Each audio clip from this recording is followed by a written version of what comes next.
tells you a lot about how African history is taught in our institutions. First of all, Excellencies, ladies and gentlemen, friends and family, thank you all so much for coming.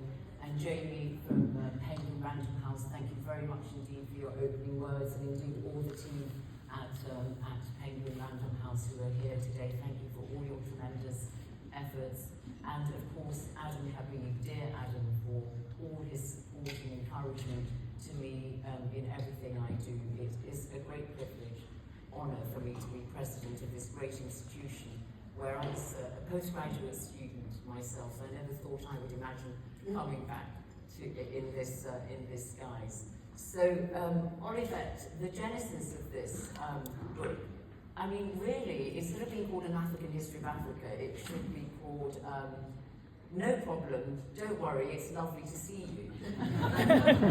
Because all the African historians and anthropologists and archaeologists whom I quoted in the book, to a man and woman, I would arrive late, wherever it was. I travelled to more than 30 African countries to conduct the research. And because of the vagueness of African traffic in towns, I'd always be a bit late, and they'd all say that. They were so gracious with their time, and I'd have to tear myself away from them.